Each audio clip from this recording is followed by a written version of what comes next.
môi khi helen ti usi nu le vai do usi de riam te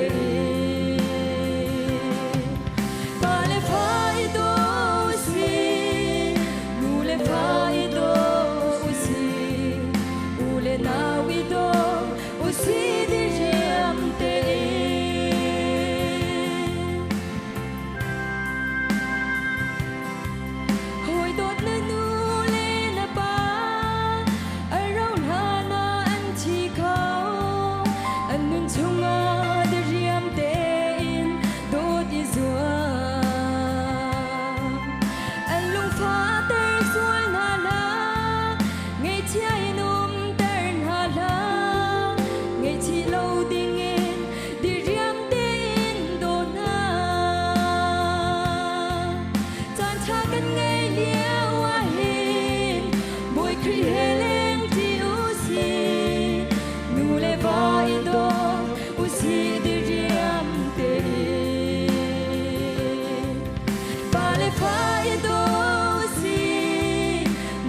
vai do usi ule na wi do usi de riam te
usi de riam te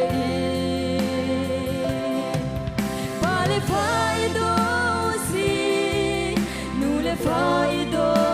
usi u le na wi do usi de riam te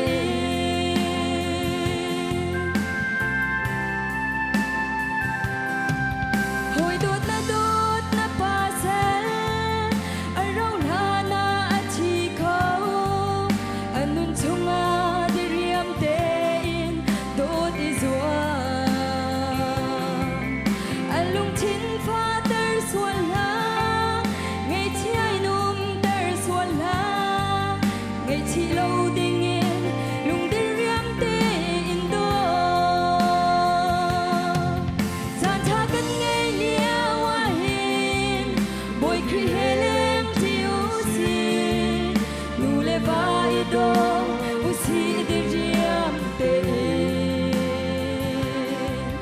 pa le vai do usi nu le vai do usi u le na wi do usi de riam te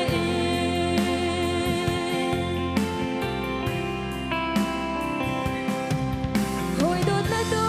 na una arau la na chi ko nun chunga de riam te in dot izwa